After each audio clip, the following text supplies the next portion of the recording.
Hi. Alright.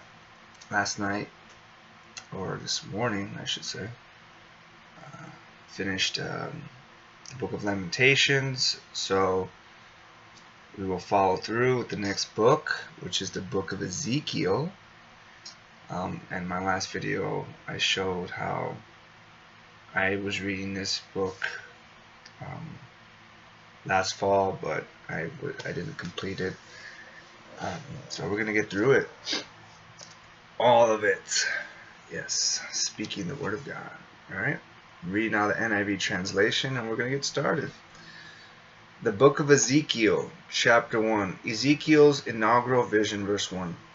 In my 30th year, in the 4th month of the 5th day, while I was among the exiles by the Kebar River, the heavens were opened, and I saw visions of God.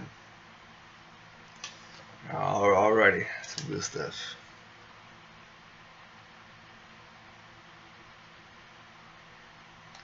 I saw visions of God.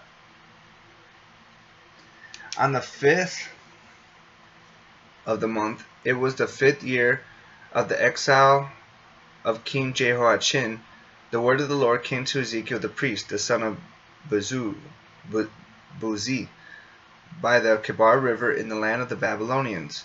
There the hand of the Lord was on him. I looked, and I saw a windstorm coming out of the north, an immense cloud with flashing lightning and surrounded by brilliant light. The center of the fire looked like glowing metal. Verse 5. And in the fire was what looked like 4 living creatures. In appearance, their form was human. Wow.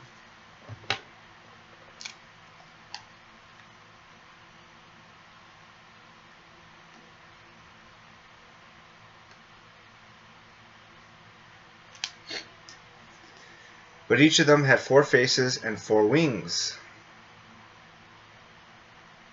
Their legs were straight, their feet were like those of a calf, and gleamed like burnished bronze. Under their wings, on their 4 sides, they had human hands. All 4 of them had faces and wings, and the wings of one touched the wings of another. Each one went straight ahead, they did not turn as they moved.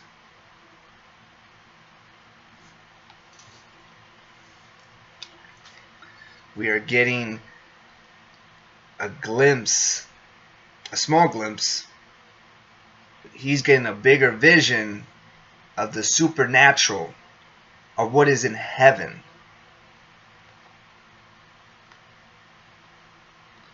Because in the book of Revelation, which is the last book of the New Testament, it talks about this too.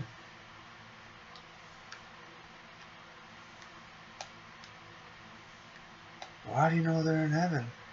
Got to read the book of Revelation. Verse 10.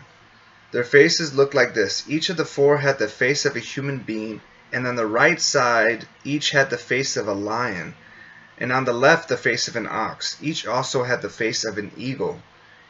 Such were their faces. They each had 2 wings spreading out upward, each wing touching that of the creature on either side, and each had 2 other wings covering its body. Each one went straight ahead. Wherever the Spirit would go, they would go, without turning as they went. The appearance of living creatures was like burning coals of fire, or like torches. Fire moved back and forth among the creatures. It was bright, and lightning flashed out of it. The creatures sped back and forth like flashes of lightning.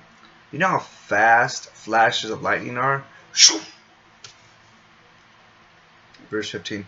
As I looked at the living creatures, I saw a wheel in the ground beside each creature with its 4 faces. This was the appearance and structure of the wheels. They sparkled like topaz, and all 4 looked alike, each appearance to be made like a wheel intersecting a wheel. As they moved, they would go in any one of the 4 directions the creatures faced. The wheels did not change direction as the creature went. Their rims were high and awesome, and all 4 rims were full of eyes all around. When the living creatures moved, the wheels beside them moved. You know, this is already speaking to me, you know. Like, no one on this planet, this is fact, absolute fact, will not die. Everybody will die. Everybody has an expiration date. And you will go either to heaven or to hell. And reading this just gives more insight of what's out there when we die. What we might see, I'm guessing we'll see this in heaven. I don't know the certainties of what we'll see in heaven because I can't imagine it fully. But the fact is that there's more. That there's more to this earth. But yet, people spend so much time living as if they're not going to die, as if they're going to stay here forever. And that is not the case. And moved when the living creatures rose from the ground, the wheels also rose. Verse 20. Wherever the Spirit would go, they would go, and the wheels would rise along with them, because the spirit of the living creatures was in the wheels. When the creatures moved, they also moved. When the creatures stood still, they also stood still. And when the creatures rose from the ground, the wheels rose along with them, because the spirit of the living creatures was in the wheels. Spread out above the heads of the living creatures was what looked something like a vault, sparkling like crystal and awesome. Under the vault, their wings were stretched out one another. Stretched out one toward the other, and each had 2 wings covering its body. When the creatures moved, I heard the sound of their wings, like the roar of rushing waters, like the voice of the Almighty, like the tumult of an army. When they stood still, they lowered their wings. Verse 25. Then there came a voice from above the vault over their heads as they stood with lowered wings. Above the vault over their heads was what looked like a throne of lapis lazuli, and high above on a throne was a figure like that of a man. I saw that from what appeared to be his waist up, he looked like glowing metal, as if full of fire, and that from there down he looked like fire, and brilliant light surrounded him. I love that, brilliant light. For some reason lately, light has just been speaking to me. Because I looked up, what is the fastest thing out of anything we have? It's light. Light is the fastest thing out of anything. Faster than a cheetah, faster than a fighter jet, faster than Usain Bolt. Light. There's nothing that even comes close to comparison. And who made that light? Read Genesis 1. God spoke, let there be light. Just like that. Boom. It's awesome. And I like these lights that I have in my room, which I can control from my phone. This is the cool things of living in this day of age that we can do. I'm like, man, people back then, they're missing out. Oh, it kind of hurts me. I'm like, oh, this stuff is so cool. Like, could they even imagine this? This is in our lifetime. What more is out there, right? So, in these lights, I can change colors from my phone. Off of one light bulb. One! How? How? That's so cool. Fascinates me. Verse 20. Like the appearance of a rainbow in the clouds on a rainy day. So here we have the word rainbow again. Rainbow is used a few times in the Bible. So was the radiance around him. This was the appearance of the likeness of the glory, of the Lord. When I saw it, I fell face down, and I heard the voice of one speaking. And I don't remember the book of Ezekiel starting off like this. And that completes chapter 1. That was a really good chapter. Chapter 2, Ezekiel is called to be a prophet. Yeah, he's a prophet. So we got Isaiah, Jeremiah, Ezekiel. Chapter 2, verse 1. He said to me, Son of man, stand up on your feet, and I will speak to you.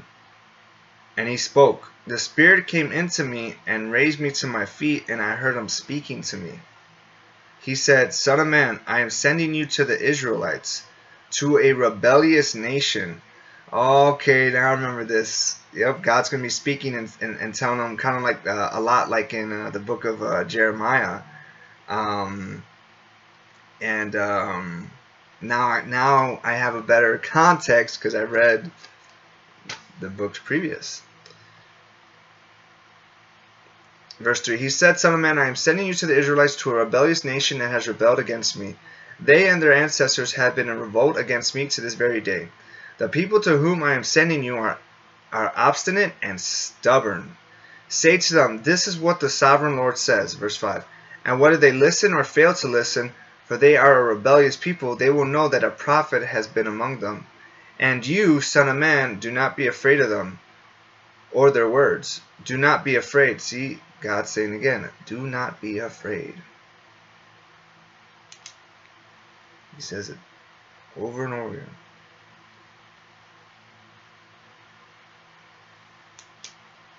Do not be afraid, though briars and thorns are all around you, and you live among scorpions.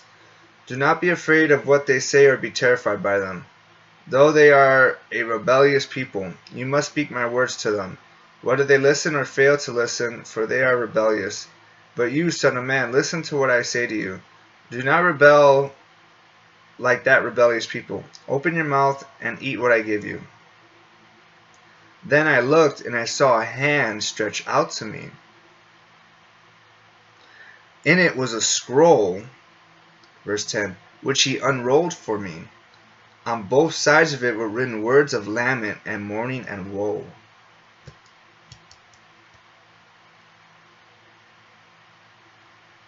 Come on. It's going to make me do this. That completes chapter 2. I'm going to get the ESV out. And I want to say, is that what Jeremiah was writing? Let me see. Ezekiel chapter 2.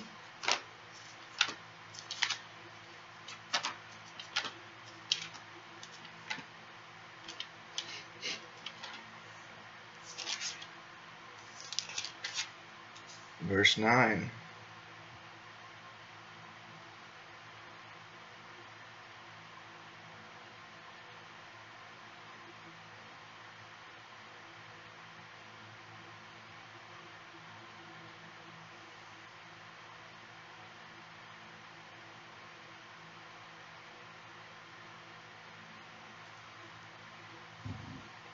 Jeremiah 36.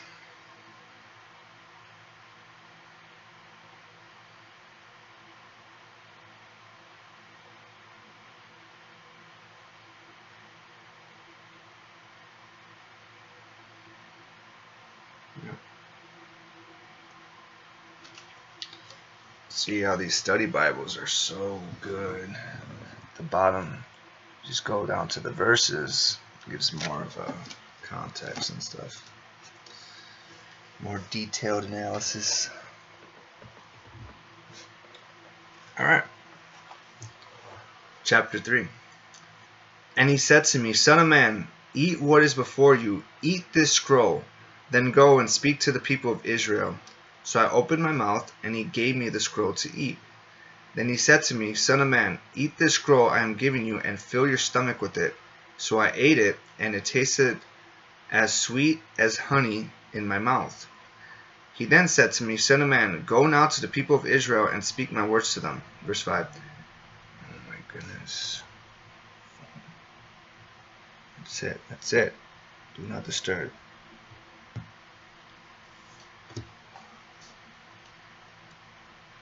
Verse 5, you are not being sent to a people of obscure speech and strange language, but to the people of Israel, not to many peoples of obscure speech and strong language, whose words you cannot understand.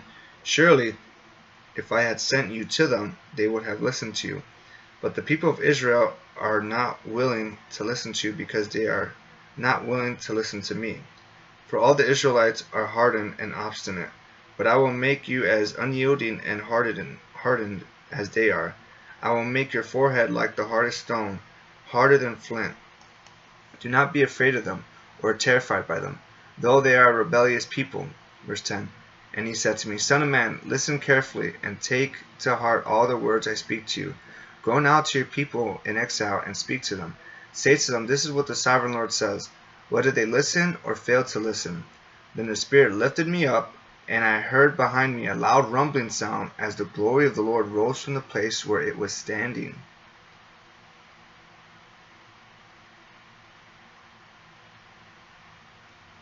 It was the sound of the wings of the living creatures brushing against each other, and the sound of the wheels beside them. A loud rumbling sound. The Spirit then lifted me up and took me away, and I went in bitterness and in the anger of my spirit, with the strong hand of the Lord on me. Interesting. He was angry.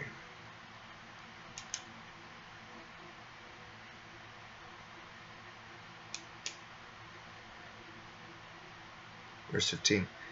I came to the exiles who lived at Tel Aviv near the Kebar River, and there where they were living, I sat among them for 7 days, deeply distressed. Ezekiel's task as watchman. Verse 16. At the end of 7 days, the word of the Lord came to me, Son of man, I have made you a watchman for the people of Israel. So hear the word I speak and give them warning from me. When I say to you, a wicked person, you will surely die, and you do not warn them or speak out to dissuade them from their evil ways in order to save their life, that wicked person will die for that sin, and I will hold you accountable for their blood. But if you do warn the wicked person, and they do not turn from their wickedness or turn from their evil ways, they will die for their sin, but you will have saved yourself. Verse 20. Again, when a righteous person turns from their righteousness and does evil, and I put a stumbling block before them, they will die, since you did not warn them. They will die for their sin. The righteous things that person did will not be remembered, and I will hold you accountable for their blood. But if you do warn the righteous person not to sin, and they do not sin, they will surely live because they took warning, and you will have saved yourself. The hand of the Lord was on me there, and he said to me, Get up and go out to the plain, and there I will speak to you. So I got up and went out to the plain, and the glory of the Lord was standing there, like the glory I had seen by the Kebar River, and I fell face down. Then the Spirit came into me and raised me to my feet. He spoke to me and said, Go, shut yourself inside your house.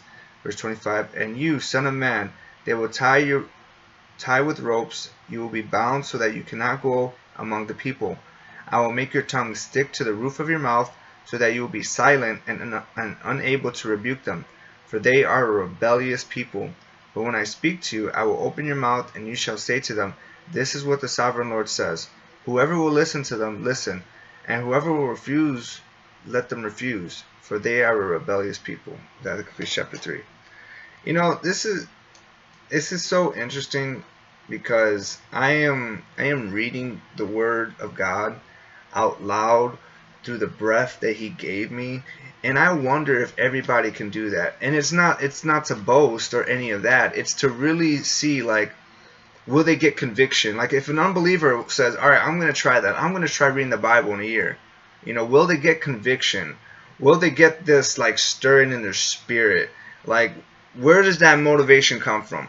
Where do that power to even speak this and get all this out of my lungs that God created me with out? How do I get it out? You know, it's just interesting. Because God's the one who gives me breath. God's the one who, you know, He controls everything. He's given me the freedom to choose. So it's in His will that I be doing this. Amen? And there's nothing wrong with that. Alright. Chapter 4, Siege of Jerusalem symbolized. Verse 1. Now, son of man, take a block or clay, put it in front of you, and draw the city on Jerusalem on it. Then lay siege to it. Erect siege works against it. Build a ramp up to it. Set up camps against it, and put battering rams around it. Then take an iron pan, place it as an iron wall between you and the city, and turn your face toward it. It will be under siege, and you shall besiege it. This will be a sign to the people of Israel. Then lie on your left side, and put the sin of the people of Israel upon yourself. You are to bear their sin for the number of days you lie on your side. Verse 5. I have assigned you the same number of days as the years of their sin. So for 390 days you will bear the sin of the people of Israel. After you have finished this, lie down again, this time on your right side, and bear the sin of the people of Judah. I have assigned you 40 days, a day for each year. Turn your face toward the siege of Jerusalem, and with bared arm, prophesy against her. I will tie you up with ropes so that you cannot turn from one side to the other until you have finished the days of your siege. Take wheat and barley, beans and lentils, millet and spelt, put them in a storage jar, and use them to make bread for yourself. You are to eat it during the 390 days you lie on your side. Verse 10. Weigh out 20 shekels of food to eat each day, and eat at set times. Also measure out a sixth of a hin of water, and drink it at set times. Eat the food as you would a loaf of barley bread. Bake it in the sight of the people, using human excrement for fuel. The Lord said, in this way the people of Israel will eat defiled food among the nations where I will drive them. Then I said, not so, sovereign Lord. I have never defiled myself. From my youth until now I have never eaten anything found dead or torn by wild animals. No impure meat has ever entered my mouth. Very well, he said. I will let you bake your bread over cow dung instead of human excrement. He said to me, Son of man, I am about to cut off the food supply in Jerusalem. The people will eat rationed food in anxiety and drink rationed water in despair, for food and water will be scarce. They will be appalled at the sight of each other and will waste away because of their sin. And that completes chapter 4. Chapter 5. God's razor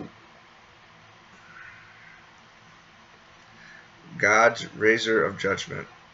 Verse 1. Now, son of man, take a sharp sword and use it as a barber's razor to shave your head and your beard. Then take a set of scales and divide up the hair. When the days of your siege come to an end, burn a third of the hair inside the city. Take a third. This is interesting. Like, why this? Take a third and strike it with the sword all around the city, and scatter a third to the wind. For I will pursue them with drawn sword. But take a few hairs and tuck them away in the folds of your garment.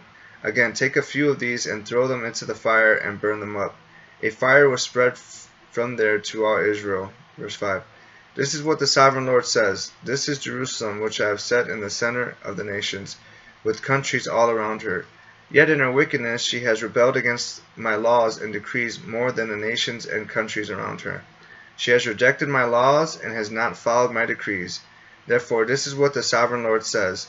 You have been more unruly than the nations around you, and have not followed my decrees or kept my laws. You have not even conformed to the standards of the nations around you. Therefore, this is what the sovereign Lord says. I myself am against you, Jerusalem, and I will inflict punishment on you in the sight of the nations, because of all your detestable idols. I will do to you what I have never done before and will never do again. Verse 10. Therefore, in your midst, parents will eat their children, and children will eat their parents. I will inflict punishment. Oh my gosh, I put do not disturb. I'm just going to turn my phone off, man.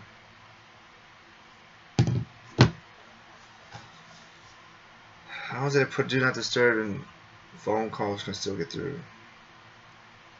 I will inflict punishment on you and will scatter all your survivors to the winds. Therefore, as surely as I live, declares the sovereign Lord, because you have defiled my sanctuary with all your vile images and detestable practices, I myself will shave you. I will not look on you with pity or spare you. A third of your people will die of the plague or perish by famine inside you. A third will fall by the sword outside your walls, and a third I will scatter on the winds and pursue with drawn sword. Then my anger will cease, and my wrath against them will subside, and I will be avenged. And when I have spent my wrath on them, they will know that I, the Lord, have spoken in my zeal. I will make you a ruin and a reproach among the nations around me, in the sight of all who pass by. Verse 15. You will be a reproach and a taunt, a warning and an object of horror to the nations around you, when I inflict punishment on you in anger and in wrath, and with stinging rebuke. I, the Lord, have spoken. When I shoot at you with my deadly and destructive arrows of famine, I will shoot to destroy you. I will bring more and more famine upon you and cut off your supply of food. I will send famine and wild beasts against you, and they will leave you childless. Plague and bloodshed will sweep through you, and I will bring the sword against you. I, the Lord, have spoken. And that completes chapter 5. Chapter 6. Doom for the mountains of Israel. Verse 1. The word of the Lord came to me, Son of man, set your face against the mountains of Israel. Prophesy against them, and say, You mountains of Israel, hear the word of the sovereign Lord. This is what the sovereign Lord says to the mountains and hills, to ravines and valleys. I am about to bring a sword against you, and I will destroy your high places. Your altars will be demolished, and your incense altars will be smashed. And I will slay your people in front of your idols. Verse 5. I will lay the dead bodies of the Israelites in front of their idols, and I will scatter your bones around your altars. Wherever you live, the towns will be laid waste, and the high places demolished, so that your altars will be laid waste and devastated, your idols smashed and ruined, your incense altars broken down, and what you have made wiped out. Your people will fall slain among you, and you will know that I am the Lord. But I will spare some, for some of you will escape the sword when you are scattered among the lands and nations. Then in the nations there they have been carried captive.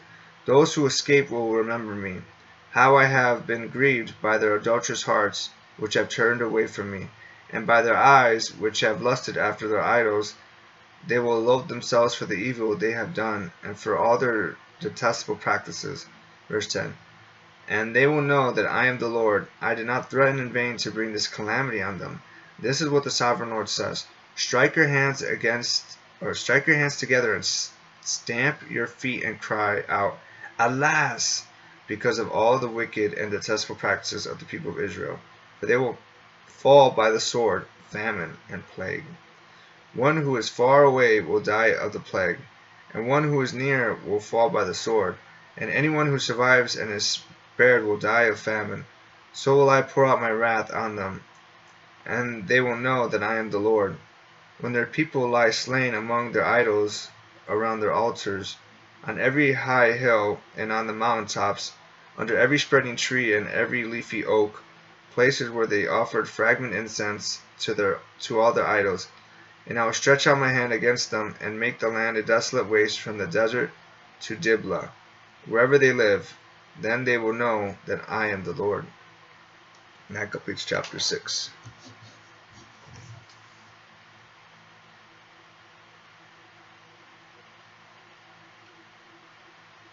And I was thinking a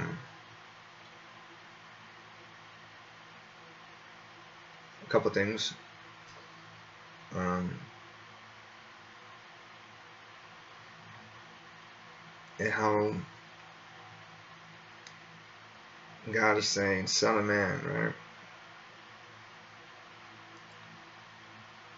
Doesn't the movie Tarzan, the Disney movie, say that in the song? Son of man, to the throne, let your the fact that I know that like that, wow.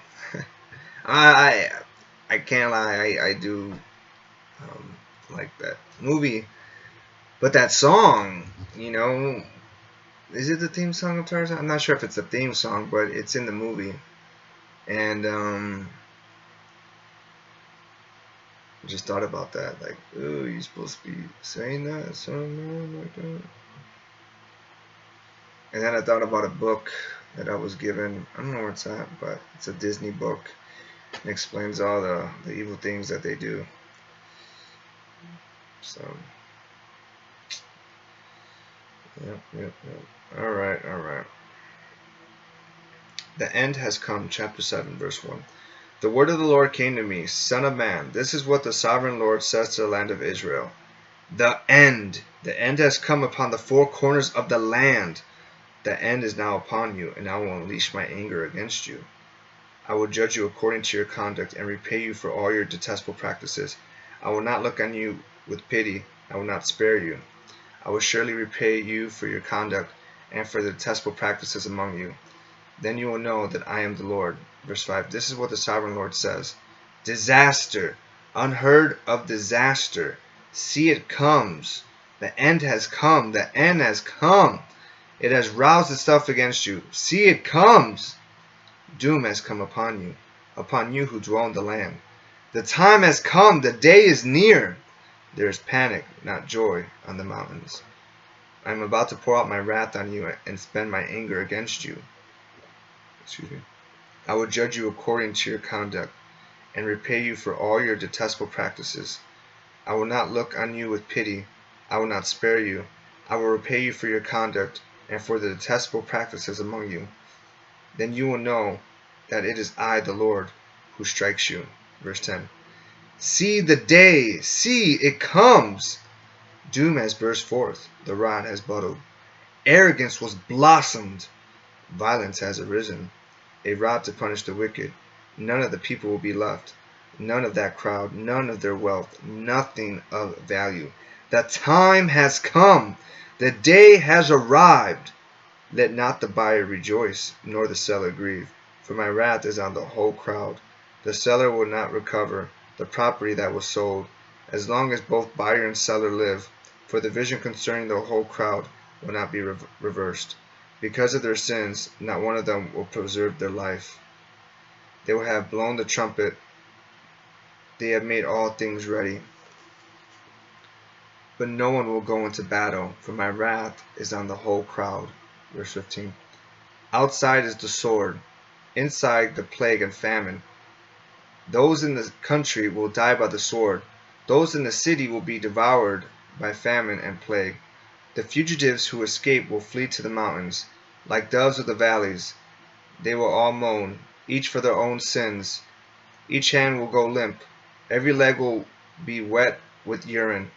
They will put on sackcloth and be clothed with terror. Every face will be covered with shame, and every head will be shaved. They will throw their silver into the streets, and their gold will be treated as a thing unclean. Their silver and gold will not be able to deliver them in the day of the Lord's wrath. It will not satisfy their hunger or fill their stomachs, for it has caused them to stumble into sin. Verse 20. They took pride in their beautiful jewelry and used it to make their detestable idols. They made it into vile images. Therefore, I will make it a thing unclean for them. I will give their wealth as plunder to foreigners, and as a loot to the wicked of the earth, who will defile it. I will turn my face away from the people, and robbers will desecrate the place I treasure. They will enter it and will defile it. Prepare chains, for the land is full of bloodshed, and the city is full of violence. I will bring the most wicked of nations to take possession of their houses. I will put an end to the pride of the mighty, and their sanctuaries will be desecrated. Verse 25. When terror comes, they will seek peace in vain. Calamity upon calamity will come, and rumor upon rumor. They will go searching for a vision from the prophet. Priestly instruction and the law will cease. The counsel of the elders will come to an end. The king will mourn. The prince will be clothed with despair, and the hands of the people of the land will tremble. I will deal with them according to their conduct, and by their own standards I will judge them. Then they will know that I am the Lord. That completes chapter 7. Chapter 8. Idolatry in the temple. Verse 1. In the 6th year, in the 6th month, on the 5th day, while I was sitting in my house and the elders of Judah were sitting before me, the hand of the sovereign Lord came on me there. I looked, and I saw a figure like that of a man. From what appeared to be his waist down he was like fire, and from there up his appearance was as bright as glowing metal. He stretched out what looked like a hand and took me by the hair of my head. The Spirit lifted me up between earth and heaven, and in visions of God he took me to Jerusalem, to the entrance of the north gate of the inner court, where the idol that provokes to jealousy stood. And there before me was the glory of the God of Israel, as in the vision I had seen in the plain. Verse 5. Then he said to me, Son of man, look toward the north. So I looked, and in the entrance north of the gate of the altar I saw the idol of jealousy. And he said to me, Son of man, do you see what they are doing? The utterly detestable things the Israelites are doing here, things that will drive me far from my sanctuary. But you will see things that are even more detestable. Then he brought me to the entrance to the court. I looked, and I saw a hole in the wall. He said to me, Son of man, now dig into the wall. So I dug into the wall and saw a doorway there. And he said to me, Go in and see the wicked and detestable things they are doing here. Verse 10. So I went in and looked, and I saw portrayed all over the walls all kinds of crawling things and unclean animals and all the idols of Israel.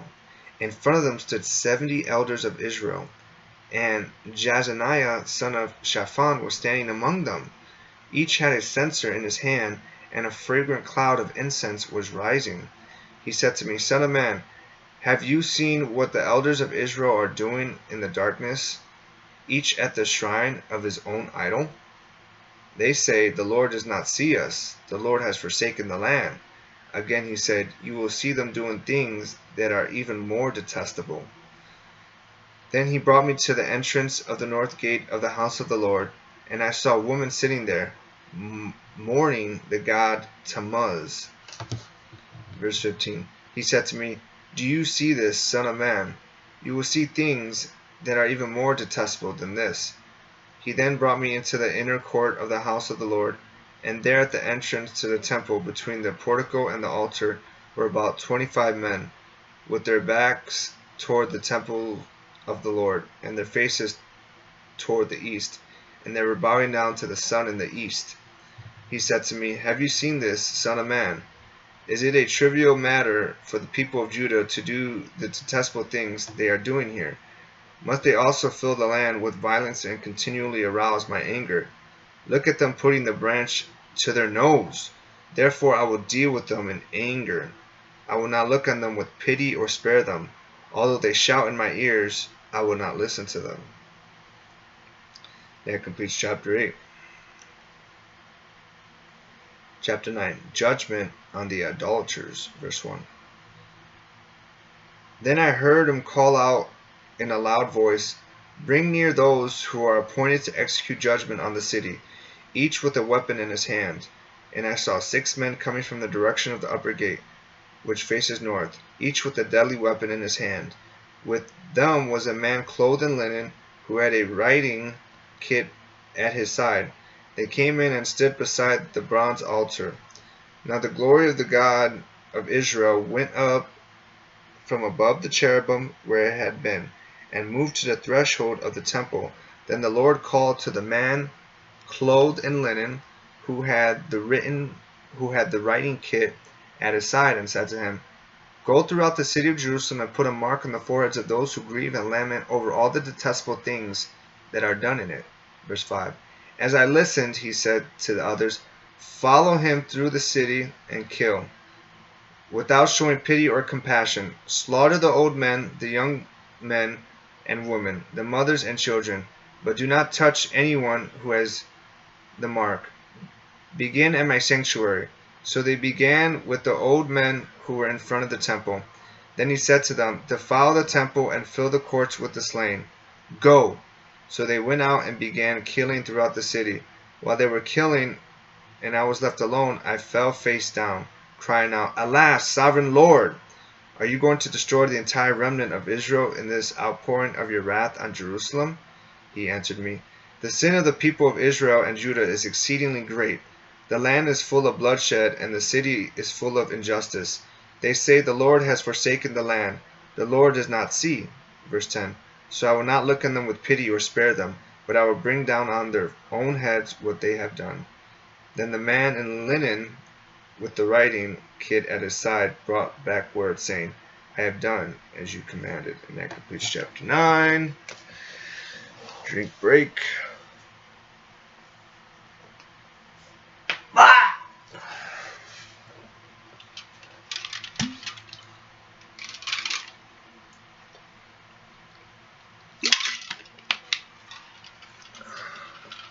Now I got that Tarzan song stuck in my head.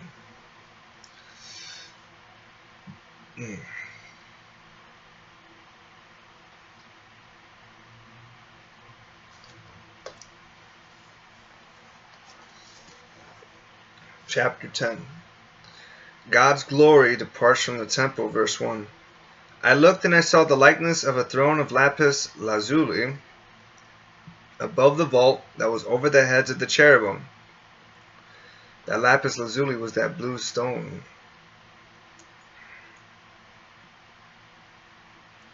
The Lord said to the man clothed in linen, Go in among the wheels beneath the cherubim. Fill your hands with burning coals from among the cherubim and scatter them over the city. And as I watched, he went in. Excuse me. Now the cherubim were standing on the south side of the temple when the man went in, and a cloud filled the inner court. Then the glory of the Lord rose from above the cherubim and moved to the threshold of the temple. The cloud filled the temple, and the court was full of the radiance of the glory of the Lord. Verse 5. The sound of the wings of the cherubim could be heard as far away as the outer court, like the voice of God Almighty. El Shaddai, God Almighty. When he speaks. When the Lord commanded the man in linen, Take fire from among the wheels, from among the cherubim, the man went in and stood beside a wheel. Then one of the cherubim reached out his hand to the fire that was among them. He took up some of it and put it into the hands of the man in linen, who took it and went out. Parentheses, under the wings of the cherubim could be seen what looked like human hands. Close parentheses. Verse 9. I looked and I saw beside the cherubim 4 wheels, one beside each of the cherubim. The wheels sparkled like topaz. Verse 10. As for their appearance, the 4 of them looked alike. Each was like a wheel intersecting a wheel as they moved. They would go in any one of the 4 directions the cherubim faced. The wheels did not turn about as the cherubim went. The cherubim went in whatever direction they had faced, without turning as they went. Their entire bodies, including their backs, their hands, and their wings, were completely full of eyes, as were their 4 wheels. I heard the wheels being called the whirling wheels. Each of the cherubim had 4 faces. One face was that of a cherub, the second the face of a human being, the third the face of a lion, and the fourth the face of an eagle. Verse 15. Then the cherubim rose upward. These were the living creatures I had seen by the Kebar River. When the cherubim moved, the wheels beside them moved. And when the cherubim spread their wings to rise from the ground, the wheels did not leave their side. When the cherubim stood still, they also stood still. And when the cherubim rose, they rose with them, because the Spirit of the Lord, the Spirit of the living creatures, was in them. Then the glory of the Lord departed from over the threshold of the temple and stopped above the cherubim. While I watched, the cherubim spread their wings and rose from the ground, and as they went, the wheels went with them. They stopped at the entrance of the east gate of the Lord's house, and the glory of the God of Israel was above them. Verse 20. These were the living creatures I had seen beneath the God of Israel by the Kebar River, and I realized that they were cherubim. Each had 4 wings and 4 faces and 4 wings, and under their wings was that looked like human hands. Their faces had the same appearance of those I had seen by the Kebar River. Each one went straight ahead. And that completes chapter 10. Chapter 11. God's sure judgment on Jerusalem. Verse 1. Then the Spirit lifted me up and brought me to the gate of the house of the Lord that faces east. There at the entrance of the gate were 25 men, and I saw among them Jaazaniah son of Azor and Pelatiah son of Benaniah, leaders of the people. The Lord said to me, Son of man, these are the men who are plotting evil and wicked and giving wicked advice in this city. They say, haven't our houses been recently rebuilt? This city is a pot, and we are the meat in it. Therefore prophesy against them. Prophesy, son of man. Verse 5. Then the Spirit of the Lord came on me, and he told me to say, This is what the Lord says. This is what you are saying. You leaders in Israel, but I know what is going through your mind. You have killed many people in this city and filled its streets with the dead. Therefore this is what the sovereign Lord says. The bodies you have thrown there are the meat, and this city is the pot. But I will drive you out of it. You fear the sword, and the sword is what I will bring against you, declares the sovereign Lord. I will drive you out of the city and deliver you into the hands of foreigners and inflict punishment on you. Verse 10. You will fall by the sword, and I will execute judgment on you at the borders of Israel. Then you will know that I am the Lord. The city will not be a pot for you, nor will you be in the meat in it. Will you be the meat in it? I will execute judgment on you I will execute judgment on you at the borders of Israel, and you will know that I am the Lord, for you have not followed my decrees or kept my laws, but have conformed to the standards of the nations around you. Now as I was prophesying, Pelatiah, son of Benaniah, died. Then I fell face down and cried out in a loud voice, Alas, sovereign Lord, will you completely destroy the remnant of Israel? The promise of Israel's return. Verse 14.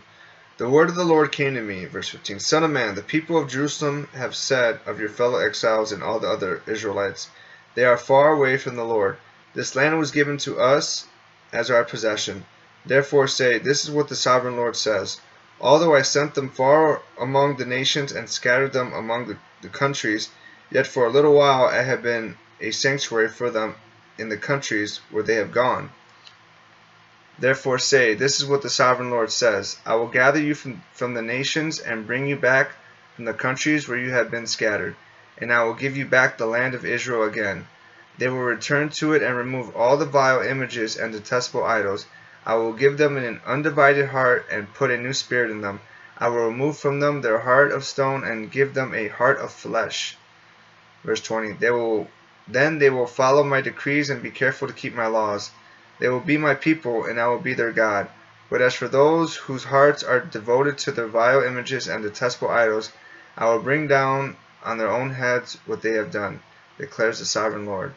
When the cherubim with the wheels beside them spread their wings, and the glory of the God of Israel was above them, the glory of the Lord went up from within the city and stopped above the mountain east of it. The Spirit lifted me up and brought me to the exiles in Babylonia, in the vision given by the Spirit of God.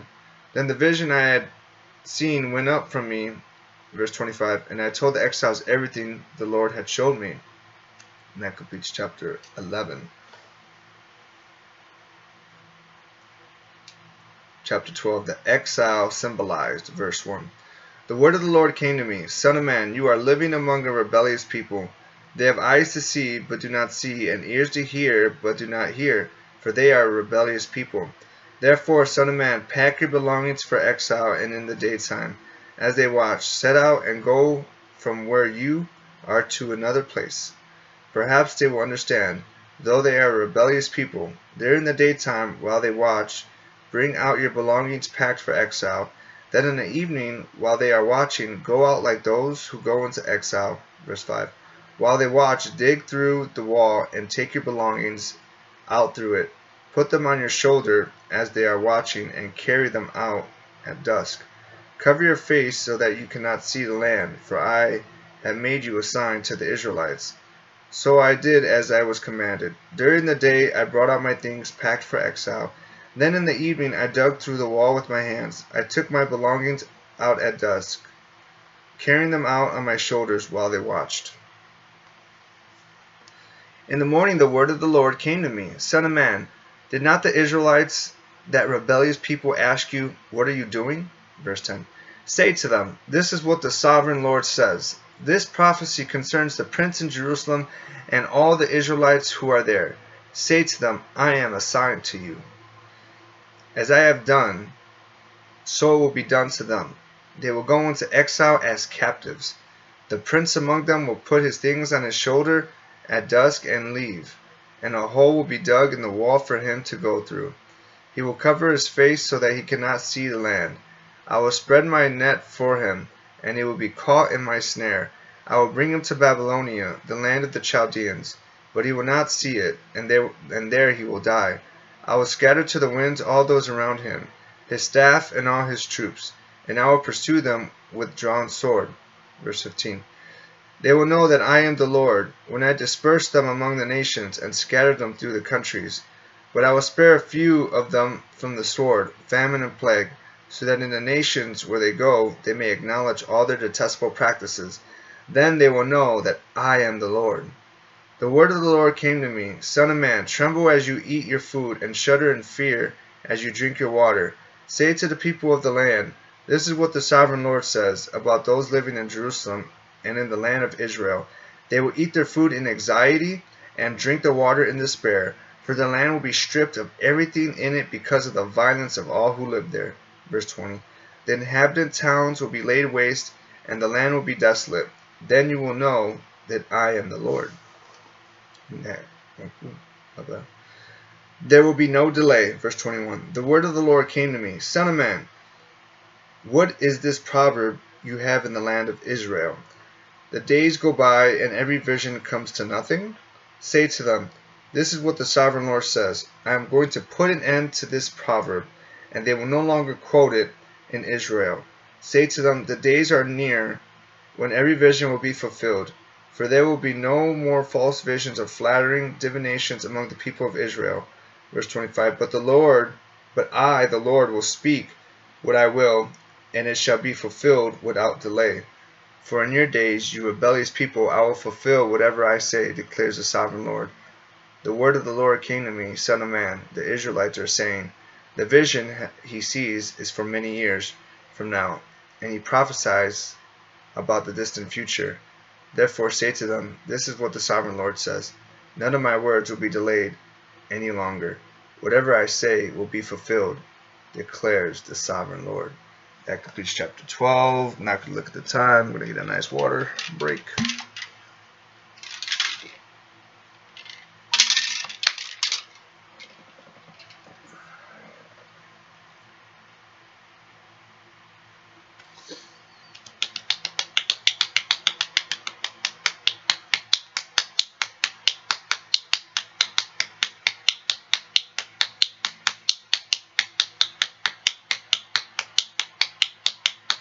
Alright. Chapter 13, False Prophets Condemned. Verse 1, the word of the Lord came to me, Son of man, prophesy against the prophets of Israel, who are now prophesying. Say to those who prophesy out of their own imagination, hear the word of the Lord. This is what the sovereign Lord says. Woe to the foolish, prophets who follow their own spirit and have seen nothing. Your prophets, Israel, are like jackals among ruins. Verse 5. You have not gone up to the breaches in the wall to repair it for the people of Israel, so that it will stand firm in the battle on the day of the Lord. Their visions are false and their divinations a lie. Even though the Lord has not sent them, they say, the Lord declares, and expect them to fulfill their words. Have you not seen false visions and uttered lying divinations when you say, the Lord declares, though I had not spoken? Therefore this is what the sovereign Lord says. Because of your false words and lying visions, I am against you, declares the sovereign Lord. My hand will be against the prophets who see false visions and utter lying divinations. They will not belong to the council of my people or be listed in the records of Israel, nor will they enter the land of Israel. Then you will know that I am the sovereign Lord. Verse 10. Because they lead my people astray, saying peace when there is no peace, and because when a flimsy wall is built, they cover it with whitewash. Therefore tell those who cover it with whitewash that it is going to fall. Rain will come in torrents, and I will send hailstones hurtling down, and violent winds will burst forth. When the wall collapses, will people not ask you, where is the whitewash you covered it with? Therefore, this is what the sovereign Lord says. In my wrath I will unleash a violent wind, and in my anger hailstones and torrents of rain will fall with destruction fury. I will tear down the wall you have covered with whitewash, and will level it to the ground, so that its foundations will be laid bare. When it falls, you will be destroyed in it, and you will know that I am the Lord. Verse 15. So I will pour out my wrath against the wall and against those who covered it with whitewash. I will say to you, the wall is gone, and so are those who whitewashed it. Those prophets of Israel are prophesied to Jerusalem, and saw visions of peace for her, when there was no peace, declares the sovereign Lord. Now, son of man, set your face against the daughters of your people who prophesy out of their own imagination. Prophesy against them, and say, this is what the sovereign Lord says.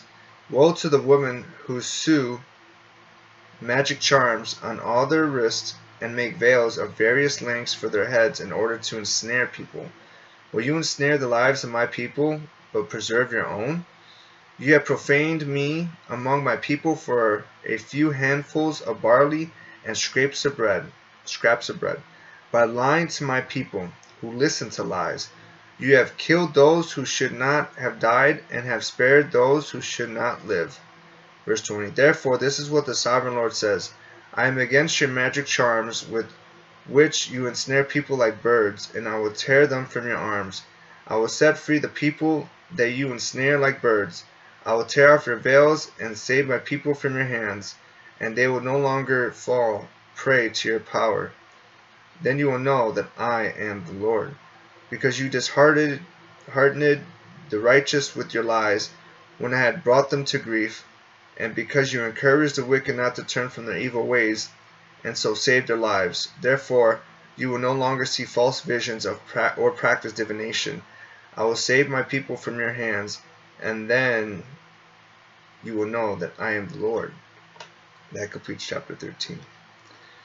Chapter 14. Idolaters condemned. Verse 1. Some of the elders of Israel came to me and sat down in front of me. Then the word of the Lord came to me, Son of man, these men have set up idols in their hearts and put wicked stumbling blocks before their faces. Should I let them inquire of me at all? Therefore speak to them and tell them, this is what the sovereign Lord says.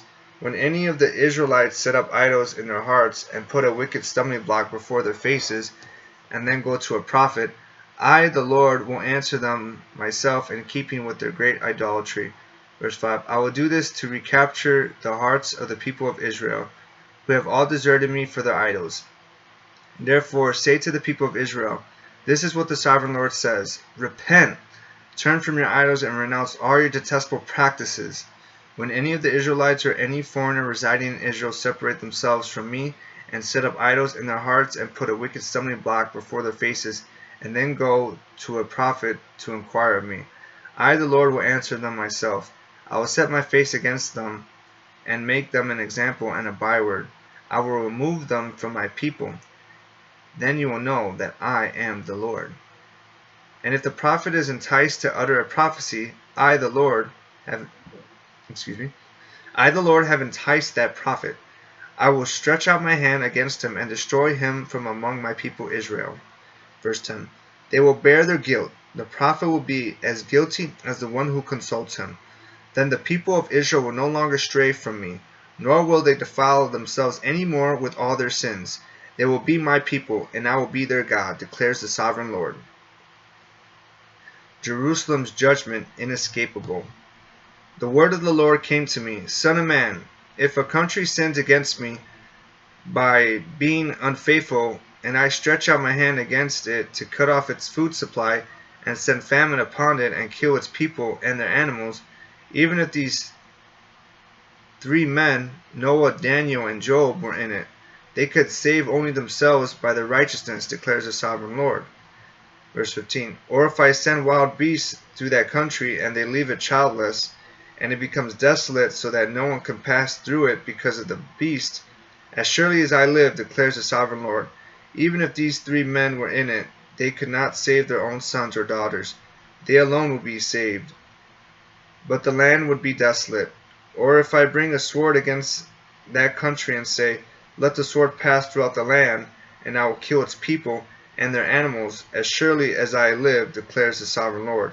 Even if these 3 men were in it, they could not save their own sons or daughters. They alone would be saved. Or if I send a plague into that land and pour out my wrath on it through bloodshed, killing its people and their animals. Verse 20.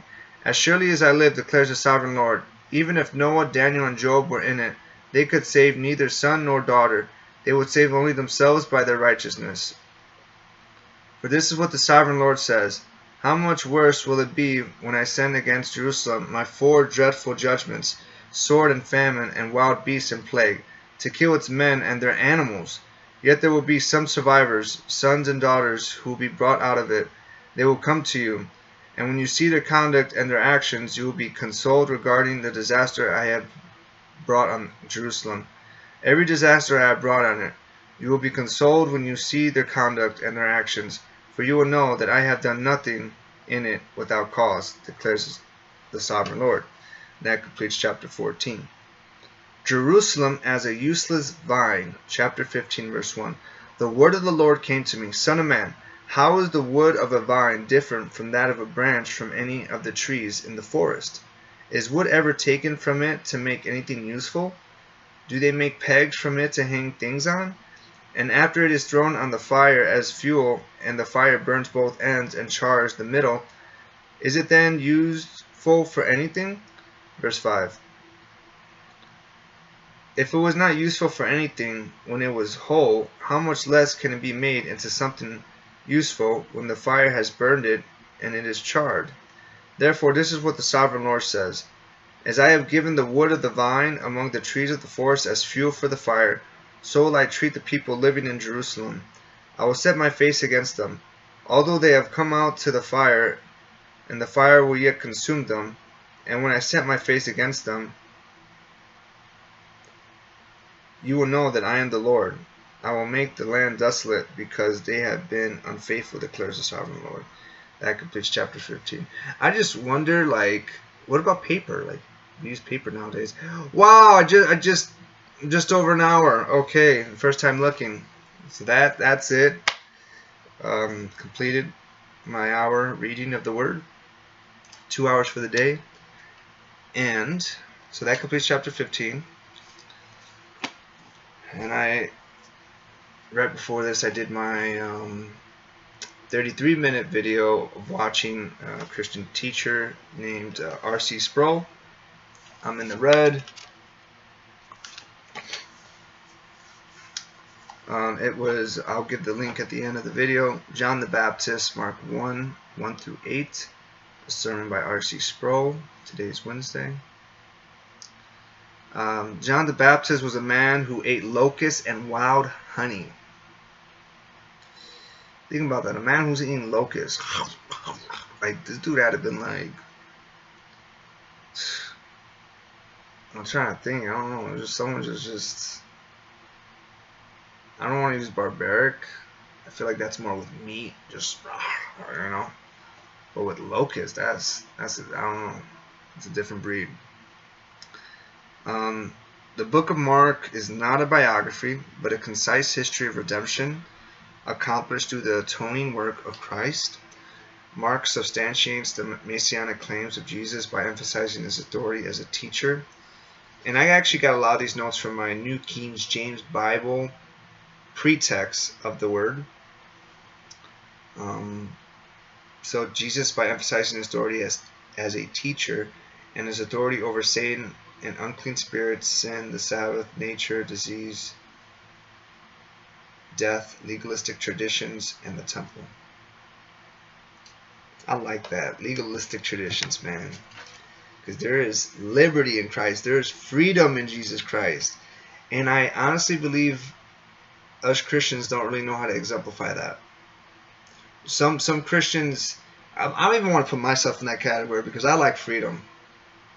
And I want to do things different. And we have the freedom to do things different. And the creativity to do things different, right? I mean, just think of what we can do for so many other things, the creativity, like why can't we just bring it to the Word, bring it to fellowship, bring it to that? Like, Mark's Gospel is like a motion picture of the life of Jesus. Immediately, the word occurs 42 times in Mark, more than all the rest of the New Testament. Traditionally, we know that John Mark is the author of this Gospel. And in 64 AD, Nero accused the Christian community of setting Rome on fire and sought to kill Paul and Peter. So those are my notes. And John talks about Jesus coming and a man whose sandal I'm not worthy to touch or untie. So, alright, that is all. Thank you, and I'll be back tomorrow.